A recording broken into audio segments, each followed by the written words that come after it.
Yeah, what's up, YouTube? It's Doodle Quickness, and I'm back here with another story time. This is an actual serious story time. This is based on a true story what happened to me when I was 8 years old. It all started because I did not want to listen to my mom. But now, every time my mom gives me advice or something, or tells me a decision, I always listen to that, because if I do the opposite, bruh, I'm always gonna regret it. So then, this is the story, bruh. If you have a mom, bruh, if you my age 14, you have a mom that tells you a decision, bruh. Or if you a minor and your mom tells you a decision, bruh, to do something, bruh, listen to your mom and do it, bruh. Because, bruh, some people know what I'm talking about. You don't do it, bruh, you gonna regret it. When you do the opposite decision you did, yeah, you're gonna regret it. You're gonna be like, bro, bruh, you just gonna be thinking, I wish I could have listened to my mom. To some people listen to their mom. You're on the right track, terrific. But it all started when I was 8 years old. I was 8 years old, and I was about to be 9 in a couple months, but I was still 8. Bruh, when I was little, bruh, like for a couple years, I always wanted to go on the elevator by myself. It just seemed so interesting. I was like, bruh, elevators are pretty cool. I just want to get on one. And then my mom, but I ain't gonna lie, my mom kind of treated me like a little baby when I was little, bro. That's what I thought. And then she was like, no, you have to go with me. I was like, why? I'm a big boy. I want to go by myself. And she was like, no, what if you like push the wrong buttons, you get stuck? I'm like, man. I was like, Mom, I said, Mom, I'm a grown-ass man. I ain't gonna do that. She slapped the shit out of me. For a cool second, bruh, I thought I looked like Seamus, bruh. I thought I was that. Not to be racist, bruh, but I thought, bruh, my skin tone's the same as Seamus, bruh. I was like, whew. Bruh, I got the shit slapped out of me, bruh. She said, watch your mouth. And I was like, fine, bruh. And I got mad. You know how when you get hit by your mom for doing something, you have an attitude and you start trying to walk off? Yeah, that's what basically happened, bruh. And then one day, it was a couple of teenagers, bruh, and I always wanted to act older, so I started hanging out with them, going to the mall with them. And there was this one day when I went to the mall with them. When I went to the mall with them, I was like, bruh, they had like $600-700, and bruh, my mom thought I was going to the store or something, and my dad did always give me like $10-15, and then cause I'm wealthy right now, but I had grandparents who were rich. So then, they own like a bunch of companies and stuff, so they was rich. So I always work for them. I always get like $300-400, bro, and I'll go with them to the mall. They buying jewelry, gold grills, watches, rings, necklaces, bro. Like $200-300 shoes, bro. They cashed out, bro, $1,000 a day, bro. Because they had jobs and stuff. They was older. They had jobs. They sell drugs. You know, that's how they were. And then, they was like at least 17, 18. And then I was 8 years old trying to hang out with them. They treated me like a little brother, though. I ain't gonna lie. But then I was like, I went with them one day, bruh.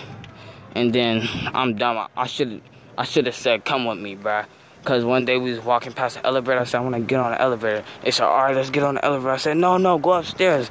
This is actually my first decision to get on the elevator by myself. They said, all right, we'll meet you up there. So then I was like, all right, meet me up there. I went on the elevator, bruh. And when I went on the elevator, I was like, I started playing around because I was kind of happy. I was like, yeah, I'm on the elevator by myself. I'm only push one button to go up. My ass pushed 6 buttons, bruh. Doop, doop, doop, doop, doop. Like a nigga typing in his name on a computer. That's how it sounded. Like a nigga was like typing in his name on a computer as fast as he can. I was hearing fucking noises. I'm like, all I heard was, and I heard it's like a little spark. I'm like, what the fuck's happening? And the elevator just stopped. And I was like, oh no, these niggas are trying to prank me. Because we you know how how we play around and prank people and stuff. I thought them niggas pranked me. I'm like, alright, that's not funny, bro. Come on, stop playing. Let me out, niggas. And then I didn't hear nobody. I was like, let me out. My dumb ass keep thinking it's a joke for the past 30-45 minutes I'm in there. So in my brain, I just catch up and I just think, bro. I was like, Then my ass is stuck in the elevator. I'm screaming and hollering for help, bro, going crazy, bro. In there, bro. I'm in there for 5 hours going crazy, figuring out 100 ways how to get out of the elevator. And when I did, bro, it actually did something and it turned black, bro. And I was in there for 2 hours in the pitch dark, traumatized, like, bro. I'm never gonna get out of this elevator, bro. That's how I was feeling, bro. Like, I feel like everything I did for football, because I'm good at football, everything I did with football, it's just gone, bro. It's just gone. Everything I did is just gone. So then when I thought everything was gone, bro, I started getting traumatized. I thought I was never gonna see a light again. Like a daylight in earth again. I was just thinking, bro. Like, bro, I'm gonna die in here, bro. Like, I'm never gonna see TV, see my family again. All it's just because I'm trying to get on a stupid elevator by myself. But then I was like, and I was just thinking, I wish I could have listened to my mom. Because I didn't know how to get on the elevator. I'll at least have somebody help me. But I just decided to be all grown up and try it by myself. So then, when I did, I was, bruh, and just something clicked in my brain, bruh. And then cause I've been doing push-ups since I'm hella strong. And then, I pulled open the elevator a little bit and cracked it. And then I started screaming for help, bruh, on God, bruh. Not on God, but on everything, bruh. I started screaming for help, and I seen the lady go by, and I'm screaming for help. And she said, okay, I'm gonna try my best to get you out of here. I'm like, try your best? I'm like, get me out of here. I started going crazy. She started telling me her family stories and moments and stuff in her life to calm me down. I cried for like 5-10 minutes, and I'm like, bitch.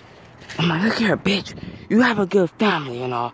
They can suck my dick. Why you get me out of here?